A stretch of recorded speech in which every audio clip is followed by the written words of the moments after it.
المنار المنار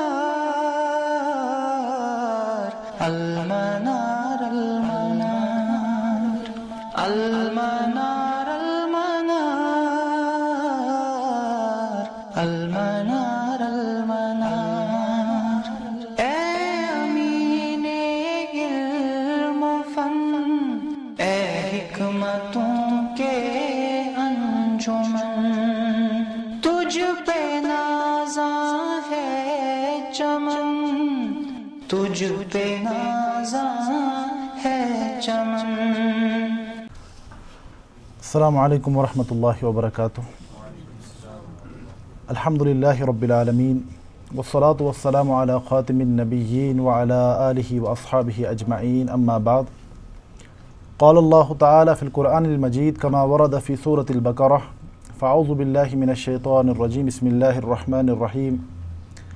وَإِن كُنتُمْ فِي رَيْبٍ مِّمَّا نَزَّلْنَا عَلَىٰ عَبْدِنَا فَأْتُوا بِسُورَةٍ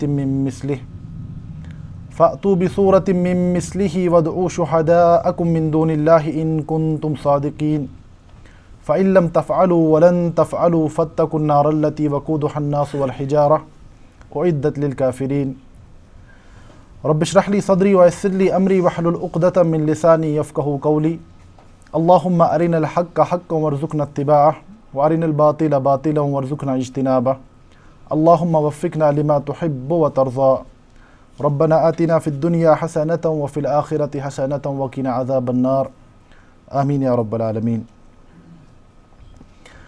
علوم القرآن کے گزشتہ درس میں ہم نے نشأۃ علوم القرآن و تطورها، یعنی علوم القرآن کا جو یہ علم ہمارے پاس ہے، اس کی بنیادیں اور کیسے مختلف تاریخی مراحل سے ہو کر یہ ہم تک پہنچا ہے، اس کے بارے میں ہم نے بات کی تھی۔ تو خلاصتاً پچھلے درس کا یہ معاملہ ہے کہ ہم نے یہ بات آپ کے سامنے بیان کی کہ علوم القرآن ہو یا کوئی اور شرعی علم ہو، اس کی بنیادیں حقیقت میں خود اللہ کے نبی صلی اللہ علیہ وسلم نے فراہم کی ہیں، کیونکہ قرآن مقدس نے اللہ کے نبی صلی اللہ علیہ وسلم کا فرض منصبی قرار دیا، فَأَنزَلْنَا إِلَيْكَ الذِّكْرَ لِتُبَيِّنَ لِلنَّاسِ مَا نُزِّلَ إِلَيْهِمْ، کہ ہم نے آپ کی جانب اس قرآن مقدس کو نازل فرمایا تاکہ آپ لوگوں پر کھول کھول کے بیان کریں، واضح کریں کہ اللہ رب العزت نے اس کتاب میں کیا نازل فرمایا ہے۔ تو اگر ہم ان سبھی علوم کا جائزہ لیں، ہم یہ سبھی علوم پڑھتے کیوں ہیں، بنیادی مقصد کیا ہے ان علوم کو پڑھنے کا؟ اللہ کی کتاب کو، اللہ کی شریعت کو سمجھنا۔ تو یہ سب علوم مل کر ہمارے سامنے ایک پیکیج بناتے ہیں، تو جس کے ذریعے سے ہم اللہ کی شریعت کو درست طریقے پر سمجھنے کا ملکہ حاصل کرتے ہیں۔ تو اس اعتبار سے ہمارے سامنے یہ بات واضح رہنی چاہیے کہ جو یہ علوم ہم پڑھتے ہیں، یہ بات یہ لوگوں کی اختراع یا خود ایجاد کی ہوئی چیزیں نہیں ہیں، بلکہ یہ چیزیں اللہ کے نبی صلی اللہ علیہ وسلم اور صحابہ کے یہاں سے ہمیں خود فراہم ہو جاتی ہیں۔ اب یہ ہوا کہ مختلف تاریخی مراحل میں یہ علوم ڈیولپ ہوئے، ان علوم کو پریزنٹ کرنے کا طریقہ یعنی زیادہ بہتر بنتا گیا، یا زمانے کے ساتھ ساتھ جو نئے نئے مسائل ہمارے سامنے آئے، پیچھے جو بنیادیں فراہم کی گئی تھی ان بنیادوں کی روشنی میں نئے مسائل کا حل تلاش کیا گیا۔ ٹھیک ہے، ویل ایجاد کیا گیا، پہیہ ایجاد کیا گیا۔ اب آپ پہیہ چاہے سائیکل میں استعمال کریں، گاڑی میں استعمال کریں، لیکن پہیہ ایجاد ہو چکا ہے۔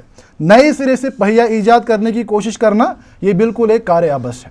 تو اس اعتبار سے یہ بات سمجھنی ضروری ہے کہ اللہ کے نبی صلی اللہ علیہ وسلم نے خود ان علوم الشریعہ کی بنیادیں فراہم کی ہے، بعد میں علماء نے اس کے حوالے سے جو وقت کے تقاضے تھے ان کو سامنے رکھتے ہوئے ان علوم کو ڈیولپ کیا ہے۔ اب کس زمانے میں کیسے ڈیولپ ہوا اور کن اہم مراحل سے یہ علم ہو کر گزرا ہے، اس کا ایک خاکہ پچھلے درس میں نے بیان کیا تھا۔ تو آج کے درس میں جو ہمارا موضوع ہے وہ ہے نشأۃ علوم القرآن و تطورها فی کشمیر، یعنی وادی کشمیر میں علوم القرآن کی ابتدا اور ارتقاء۔ دیکھیے، ایک اہم بات طلاب العلم کے ذہن میں ہمیشہ یہ رہنی چاہیے، ہم جب علم حاصل کرتے ہیں تو یہ علم ہم ذہنی عیاشی کرنے کے لیے حاصل نہیں کرتے، یعنی آپ نے معلومات کو جمع کر لیا لیکن آپ کا علم واقعاتی دنیا میں کہیں اس کا اثر دکھتا نہیں ہے۔ آپ کے پاس بہت ساری معلومات ہیں لیکن آپ زمین سے جڑے ہوئے نہیں ہیں۔ آپ نے پوری دنیا کی کتابوں کو پڑھ لیا لیکن آپ کے آس پاس آپ کے ماحول میں جو چھوٹے چھوٹے مسائل بھی پائے جاتے ہیں آپ کتاب و سنت کی روشنی میں ان کا حل نہیں دے سکتے ہیں۔ تو اس اعتبار سے عمومی طور پر یہ علم پھر صرف ذہنی عیاشی کا سامان بن جاتا ہے۔ تو ہمارے لیے ضروری ہے کہ جب ہم اس علم کو پڑھیں، اس علم کو سمجھیں، اس کے بعد واقعاتی دنیا میں اس علم کی تطبیق کے حوالے سے، اس علم کو نافذ کرنے کے حوالے سے کوشش کرنا ضروری ہے۔ ٹھیک ہے، ہم نے علوم القرآن کا ایک تاریخی پس منظر پڑھا۔ اب جہاں ہم رہ رہے ہیں، ہم المنار میں اس وقت پڑھ رہے ہیں، تو یہاں تک یہ علوم کیسے پہنچے؟ کشمیر میں یہ علوم کیسے پہنچے؟ کشمیر میں علوم القرآن کی داغ بیل کس نے ڈالی، کب ڈالی، اور کن کن مراحل سے یعنی ہو کر یہ علم یہاں پر گزرا ہے۔ ٹھیک ہے، تو اس کا جائزہ لینا فطرتاً ضروری ہے۔ ٹھیک ہے، اس سے پہلے کہ میں کچھ یعنی کتابوں کا تذکرہ کروں اور کام کا تذکرہ کروں، اختصار کے ساتھ یہ بات ہے کہ کشمیر میں پہلے اسلام کے وارد ہونے کا مسئلہ، کہ اسلام کشمیر میں کب آیا۔ عمومی طور پر جو بات معروف ہے کہ عبد الرحمن بلبل جو یہاں علی کدل میں دفن ہے، تو ان کی دعوتی کوششوں کی بنیاد پر یعنی یہاں کا جو پہلا بادشاہ رنچن تھا، یعنی رنچن شاہ جو حقیقتاً ایک لداخ کا رہنے والا شہزادہ تھا، اس نے اسلام قبول کیا، ان کا نام سلطان صدر الدین رکھا گیا، اور وہاں سے یعنی کشمیر میں مسلم حکومت کے دور کا بھی آغاز ہوا، اور لوگ فی دین اللہ افواجا یعنی اسلام میں فوج در فوج داخل ہونا مختلف اوقات میں شروع ہو گئے۔ لیکن بعض تاریخی مصادر ہمیں اس بات کی خبر بھی دیتے ہیں کہ اس وقت سے پہلے بھی کشمیری قوم اسلام سے بالکل ناآشنا نہیں تھی، یعنی ایسا کہ 7-8 صدیاں پیغمبر صلی اللہ علیہ وسلم کو گزر چکی تھی۔ کیسے ممکن ہے کہ عرب فتوحات یا عرب لشکر سندھ تک پہنچے ہیں، کشمیر کے یعنی سرحدوں تک پہنچے ہیں؟ کیا یہ ممکن ہے کہ کشمیر میں اسلام بالکل ایک اجنبی چیز رہی ہو؟ تو اس کے حوالے سے علماء کے یہاں مختلف یعنی اس بات پر یعنی خیالات پیش کیے جاتے ہیں۔ بعض لوگوں کا یہ کہنا ہے کہ محمد ابن قاسم رحمہ اللہ نے بذات خود سندھ کی فتح کے بعد کشمیر کی فتح کے لیے ایک لشکر ترتیب دیا تھا، لیکن مختلف تاریخی یعنی عوامل کی وجہ سے وہ مہم اس وقت مکمل نہیں ہو پائی۔ اس کے بعد بھی جو سندھ پر یعنی گورنر تھے امویوں کے، عباسیوں کے، انہوں نے کوشش کی کشمیر کے حوالے سے بہت بار، اور ایک تذکرہ ہم یہ بھی ملتا ہے کہ سلطان محمود غزنوی نے بھی متعدد مرتبہ کوشش کی کشمیر کو فتح کرنے کی، یہاں تک کہ تاریخ حسن جو کشمیر کی تاریخ کے حوالے سے ایک اہم مصدر ہے، ان کا خیال یہ ہے کہ سلطان محمود غزنوی کشمیر میں داخل ہونے میں کامیاب بھی ہو گئے تھے۔ تو یہاں تک کہ ان کا کہنا ہے کہ جو یہاں ہمارا تخت سلیمان، جس کو آپ عمومی طور پر یعنی شنکراچاریہ کے نام سے آج جانا جاتا ہے، حالانکہ اس کا اصل نام تخت سلیمان ہے، تو ان کا کہنا ہے کہ وہاں پر سلطان محمود غزنوی نے نماز بھی ادا کی تھی۔ تو یہ سب تاریخی یعنی حقائق اگر ذہن میں رکھے جائیں تو یہ بات واضح ہوتی ہے کہ اسلام اگرچہ پاؤں جمانے میں ابھی کامیاب نہیں ہوا تھا، لیکن یہ قوم اسلام سے بالکل بے خبر تھی، ایسا ممکن نہیں ہے۔ ہم جانتے ہیں کہ جو یہاں پر ہندو حکومت کے آخری بادشاہ تھے، ان کے دربار میں متعدد ایسے افراد تھے جو اعلیٰ مناصب پر فائز تھے اور مسلمان بھی تھے۔ ٹھیک ہے، تو ہم یہ کہہ سکتے ہیں کہ اسلام میں کشمیر میں اسلام کی تاریخ یعنی اس سے پرانی ہے، 7ویں-8ویں ہجری سے یعنی صدی سے پرانی ہے، لیکن جب کشمیر میں اسلام ایک عوام کا دین یعنی سب لوگ اس میں فوج در فوج داخل ہونا شروع ہو گئے، وہ جو ایک یعنی ایک تاریخی مرحلہ ہماری تاریخ میں آیا، وہ میر سید علی حمدانی رحمہ اللہ کی تشریف آوری کے بعد ہوا۔ یعنی میر سید علی حمدانی جن کا مفصل تذکرہ تھوڑی دیر میں انشاءاللہ آئے گا، تو ان کے یہاں کشمیر میں آنے کے بعد لوگ اسلام میں جوگ در جوگ داخل ہونا شروع ہو گئے، اور یہی مرحلہ وہ تھا جہاں سے علوم القرآن یا علوم الشریعہ کو پڑھنا، سمجھنا اور اس کی بنیاد پڑھنا بھی کشمیر میں شروع ہو گیا۔ ٹھیک ہے، تو سب سے پہلی بات میر سید علی حمدانی رحمہ اللہ کی تشریف آوری کے بعد فطری بات تھی کہ لوگ اسلام میں نئے نئے داخل ہوئے تھے، تو ایسا ممکن نہیں تھا کہ جو انسان ابھی نماز پڑھنا بھی نہیں جانتا اس کے لیے آپ تفسیر کبیر، تفسیر کشاف، تفسیر بیضاوی پڑھنے کے لیے دیں، ایسا ممکن نہیں تھا۔ تو اسی لیے ابتدائی مراحل میں یہاں کے علماء نے اس بات پر کوشش کی کہ لوگ قرآن کو پڑھنا سیکھ جائے، قرآن کو پڑھنا سیکھ جائے، قرآن کی تلاوت، قرآن کی تجوید کے حوالے سے مختلف جگہوں پر یعنی کوششیں ہوئی، جس میں متعدد علماء معروف ہوئے، جیسے کہ